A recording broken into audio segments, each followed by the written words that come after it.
అందరికీ నమస్తే అండి. సీఎం జగన్మోహన్ రెడ్డి గారి మీద 3 రోజుల కిందట విజయవాడలో అదేంటిది రాయితో దాడి జరిగింది. దాన్ని హత్యాయత్నం అనుకోవచ్చు, కణితి మీద దెబ్బ తగిలితే ప్రాణం పోయేదనొచ్చు, లేదంటే కన్ను పోయేదనొచ్చు. దాన్ని సింపతి కోసం ఎన్నైనా మాట్లాడచ్చు. టీడీపీ వాళ్ళు జగన్మోహన్ రెడ్డి గారిని చంపేయాలని చూశారు, హత్యాయత్నం చేశారు, టీడీపీ కుట్రలు ఎన్నైనా చెప్పుకోవడానికి బాగానే ఉంటాయి, మాట్లాడుకోవచ్చు కాక. సో ఈ ఇష్యూని వైఎస్ఆర్ కాంగ్రెస్ పార్టీ పూర్తిగా పొలిటికల్ మార్కెట్లోకి తీసుకువెళ్ళింది. పొలిటికల్ మార్కెట్లో వైసీపీ పట్ల, తన పట్ల, జగన్మోహన్ రెడ్డి గారి పట్ల సింపతి వచ్చేలాగా చాలా రకాలుగా మాట్లాడారు. ఒకటి, వాళ్ళకి సింపతి రావాలి. 2, ఇది ప్రత్యర్థులే చేశారు, చంద్రబాబు గారు, పవన్ కళ్యాణ్ గారే చేయించారు అని జనం నమ్మాలి. సో తనకు సింపతి రావాలి. ఈ 2 అజెండాలతో, ఈ 2 ఉద్దేశాలతో గత 3 రోజుల నుంచి కూడా వైసీపీ సోషల్ మీడియాలోనూ, సాక్షి మెయిన్ స్ట్రీమ్ మీడియాలోనూ రకరకాల ప్రచారం చేస్తున్నారు. మరి సింపతి వచ్చిందా లేదా? సింపతి వచ్చేది ఎప్పుడు వచ్చేదంటే, ఆ కేసు కనుక ఛేదించకపోతే, ఆ కేసు విషయంలోనే రకరకాల చర్చలు జరుగుతుంటే, అప్పుడు జనం దాని గురించి మాట్లాడుకుంటే, అప్పుడు వైసీపీ పట్ల సింపతి చూపించే వాళ్ళు సింపతి చూపిస్తారు, అసహించుకునే వాళ్ళు అసహించుకుంటారు. మీరే అధికారంలో ఉన్నారు, మిమ్మల్ని ఎవరు కొట్టారో తెలుసుకోలేకపోయారా అని. అయితే ఇప్పుడు ఆ కేసులో 6 నిందితులను పోలీసులు అరెస్ట్ చేశారు. ఆ 6గురిలో ఒక ఆయన తెలుగుదేశం పార్టీ, ఒడ్డెర సామాజిక వర్గానికి చెందిన తెలుగుదేశం పార్టీ ముఖ్య నాయకుడు. సో ఈ మరొక కుర్రాడేమో అక్కడ సతీష్ అని ఆ కుర్రాడు, మిగిలిన 4 కూడా మైనర్లు. సో వీళ్ళందరూ కూడా ఒడ్డెర సామాజిక వర్గం, వీళ్ళందరూ కూడా అజిత్ సింగ్ నగర్ కాలనీ వాసులు. ఒక ఆయన మాత్రమే తెలుగుదేశం పార్టీలో డైరెక్ట్ లీడరు, డైరెక్ట్ కార్యకర్త. మిగిలిన 5గురికి కూడా ఏ పార్టీలకు సంబంధం లేదు.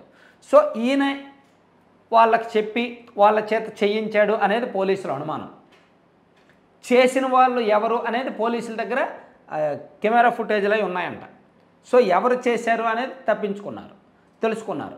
వాళ్ళు ఫోన్ కాల్స్ డేటా ఆధారంగా వాళ్ళు ఏ నాయకుడి మీద అయితే అనుమానాలు ఉన్నాయో ఆ నాయకుడిని కనుక అదుపులోకి తీసుకొని ఈడి ఫోన్ కాల్స్, ఆ ఫోన్ కాల్స్ ట్రేస్ చేస్తే, మేబీ ఇద్దరి మధ్య కన్వర్జేషన్ జరిగినట్టు ఆధారాలు ఉంటే, అప్పుడు టీడీపీ నాయకుడిని ఎవరినైతే అదుపులోకి తీసుకున్నారో అతన్ని చూపించవచ్చు, అతన్ని నిరూపించవచ్చు. అప్పుడు వైసీపీకి ఇబ్బంది ఏమీ ఉండదు.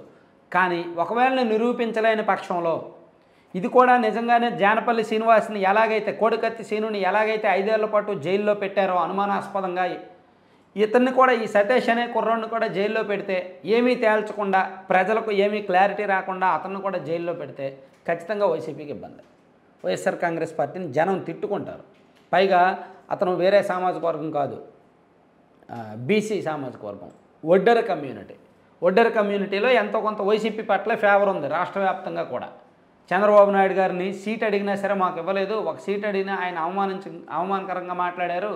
మాకు ఆ నియోజకవర్గంలో ఇన్ని ఓట్లు ఉన్నాయి, ఈ నియోజకవర్గంలో ఇన్ని ఓట్లు ఉన్నాయి, కానీ మాకు ఎక్కడా కూడా సీట్లు ఇవ్వలేదు అని ఆ సామాజిక వర్గం ఒక అసంతృప్తిగా ఉన్నారు. కానీ వైసీపీ కూడా అంతగా సీట్లు ఇవ్వనప్పటికీ వైసీపీకి ఉన్న ఈ సంక్షేమ పథకాలు కొంత ఈ కమ్యూనిటీని ఆకర్షిస్తున్నాయి. కాబట్టి ఇప్పుడు బలం కోల్పోయే అవకాశం ఉంది. ఇప్పుడు ఆ కమ్యూనిటీకి చెందిన నాయకుల్ని అరెస్ట్ చేస్తే, వాళ్ళే తప్పు చేశారు అని వీడియో చూపించకపోయినా, ఆధారం చూపించకపోయినా, ఏం జరిగినా, అంటే ఈ కేసులో పోలీసులు ఫెయిల్ అయితే, ప్రభుత్వం ఫెయిల్ అయితే నష్టం వైసీపీకే. అనవసరంగా వాళ్ళ ప్రమేయం లేకుండా వాళ్ళని అరెస్ట్ చేసినా, ఆధారాలు చూపించకపోయినా, ఎలా ఉన్నా సరే నష్టం వైసీపీకే. సింపతి రాదు కదా, తిరిగి రావాల్సిన ఓట్లు పోతాయి. విజయనగరం సెంట్రల్ పరిధిలోనే కాదు, ఆ సామాజిక వర్గంలో కూడా రావాల్సిన ఓట్లు మిస్ అయ్యే అవకాశం ఉంటుంది. అది వైసీపీకి చాలా పెద్ద నష్టం చేస్తుంది. అందుకే వాళ్ళు ఏదో అనుకుంటే గేమ్ ఇంకోటి ఏదో అయ్యేలా ఉంది. ఆ ఎఫెక్ట్ మాత్రం గట్టిగానే ఉన్నట్టు తెలుస్తుంది. Thank you.